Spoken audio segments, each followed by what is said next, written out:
Hi, friends, welcome to the first part of the new series. It's titled Britain Stole 45 Trillion from Bharat. And this is more of an explanatory series. So it's not my original research. This is completely based on a study by Professor Utsa Patnaik. And the study became quite famous, and I'll explain to you why. And so this video series is more about explaining how she came to the figure of 45 trillion, which was looted from India by the British. Okay, so let me just jump on to the slideshow. Okay, there we go. So as usual, before we start off, we will pray our homage to Goddess Saraswati. So Saraswati Namastubhyam Varade Kamarupini Vidyarambham Karishyami Siddhir Bhavatu Me Sada. And as always, I would like to dedicate this in memory of my dear I, Professor Suranda Vai Shastri. Okay, let me just grab something to drink. So this figure became quite famous in the last 3-4 years, and this is a news snippet from the Economic Times from 2023, and it's titled "How the British Pulled Off a 45 Trillion Heist in India." And this piece of information or fact has been around for some time because Professor Utsa Patnaik proposed it some time back. But it came to the limelight because the foreign secretary, I think, Dr. Jaishankar, he was speaking at an event, and he mentioned this figure and quoted this study. So that's how this kind of came into prominence. And this is the source of the study. Excuse me. Again, this is a snippet I took from the Mint, from their online edition. So, economist Utsa Patnaik says West should set aside a portion of its GDP or gross domestic product for unqualified annual transfers to developing countries. So, Professor Utsa Patnaik is really the source of this study, and she has done absolutely fantastic work. Because for a very long time I was looking for a number. So a number of the money looted from India, a number of Indians killed by the British, either in famines, wars, or just outright brutality. And both of them are pretty hard to come by. So there isn't a single figure, and nobody seems to be interested in doing it. So it's not like you can quantify it till the last dollar or rupee stolen from India or the last man or woman killed. But it's always good to have a ballpark figure, because at some point we will need to start asking for colonial repartitions. We should have done this 75 years back. We still haven't done it, and every government, whether it is a Congress or a BJP or non-Congress, they always give the clean chit to Britain, saying we are no longer interested in the past, which I think is a very very silly attitude. So again, hats off to Professor Utsa Patnaik. It's a brilliant study.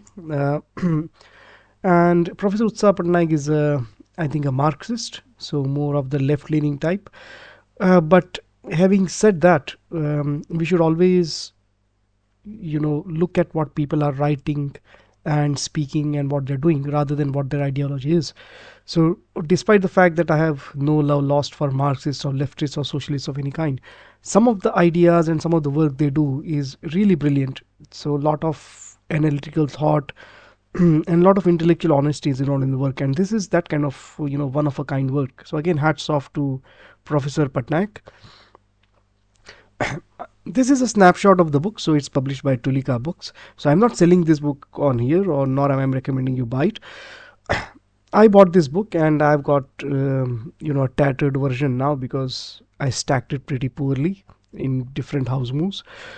So agrarian and other histories, and this has the article by Professor Patnaik. So this book is really a compendium or a collection of different articles. So you've got articles on culture, articles on the British revenue system, and different things. And Professor Patnaik's article is one of them. So I haven't read all the articles in the book. I have read a few. So again, typically with these kind of works or collected works, the quality can go up and down. But I bought this book just for that one article, so I can't comment on rest of the articles because, like I said, I haven't read all of them, just a couple of them. But obviously, Professor Patnaik's article is the high point. So if you're interested, you can buy this book. Again, it's got quite a nice spread of articles. So let's come to the numbers and the reason why this study became very famous. So what Professor Patnaik did is she used a very ingenious system of calculation. So I'm just presenting the overall results in this slide, and I will discuss her mechanism of analysis and procedure, and I will explain them in the following parts of the series. So what she has done is she's divided the British rule in India into four distinct periods. So you got the period from 1765 to 1836, 1837 to 1900, 1901 to 1919, and 1922 to 38. So all of these periods were linked to some kind of movement or change in the British rule in India. So East India Company, like I said, was a nationalized British company, so it was as good as Britain ruling India. But the British have always been after deniability. So while they can do anything, they don't want it to stick to their name. So a typical tactic in India was, and they've used it elsewhere as well. So British officers and soldiers used to resign from their jobs, say today, and tomorrow they would be fighting, for some other power whom Britain was supporting. So they were still, loyal to the British crown, and they were acting on behalf of the British. But this gave the British, plausible deniability, saying, okay, these guys are no longer with us. They are fighting for some XYZ power. We have got nothing to do with them. And that's what Britain did in 1947-48 during the Kashmir War, where Britain propped up Pakistan, and its officers pretty much led the invasion of Kashmir and the massacre of a lot of Hindus and Sikhs over there. So Professor Patnaik has done these calculations, and for the years 1765 to 1836, the drain of wealth, so the amount of wealth being sucked out of India, comes to, in billions pounds sterling, 8,226 billion, which is 8 trillion pounds. And the last column shows you the calculation in dollars. Now the standard exchange rate for most of that period from 1765 to 1938 was, the £1 sterling was pegged at around $4.8. Okay, let me just refer this number.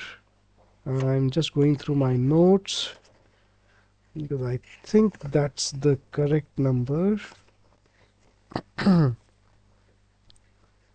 Okay, yep, it was $4.8 per British pound. And most of the news articles you see, they quote this number of 45 trillion.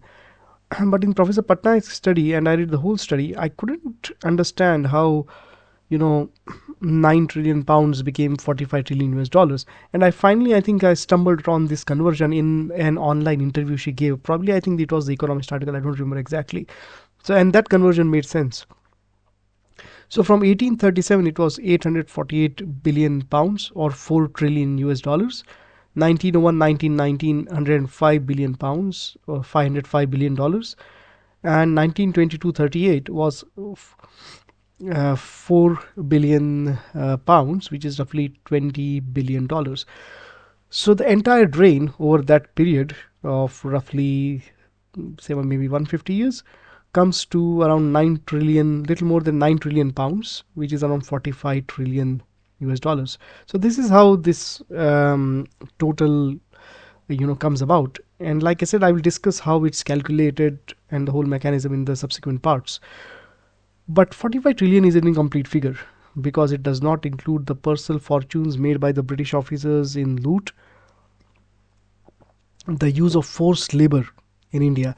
So some of you would have seen my forced labor series, and I think in one of the projects in Tamil Nadu where they were building a road, they must have saved, I don't know, millions of dollars in today's currency by using forced labor or slave labor. So basically, forcing Indians to work for free. A lot of the big projects, even the Mumbai Pune, all these tunnels and bridges through the ghats. So the British did them at a tremendous cost of Indian lives. So I think 28,000 Indians died in the construction. and a lot of money. Everything was taken for free. So a lot of jungles were cut down. So the British were responsible for tremendous environmental degradation. So the actual figure is probably somewhere double this. Okay, and it explains, the complete degradation of Indian culture, lifestyle, uh, general standard of living, and the life expectancy in the British time was typically between 20 to 24 years. Yeah, so you had a very high chance of dying before you even turned 24. So that's the breakdown of the 45 trillion. And in the next part, I will start to discuss an important concept, which is the drain of wealth. And it's on this concept that the whole study of Professor Patnaik is based. So thank you for watching, friends. I know I sound a bit itchy and scratchy throughout the video, but hopefully in a month, all this cough thing will go away. And I do look a bit tired, but I thought it's better to keep doing these videos rather than wait for the perfect time, which never comes. So I'll be moving probably into a trend of doing shorter videos rather than longer ones, so just to kind of keep me going. Okay, but thanks for watching, and Hari Om, and I will see you next time. Okay, so let me switch off the recording. There we go.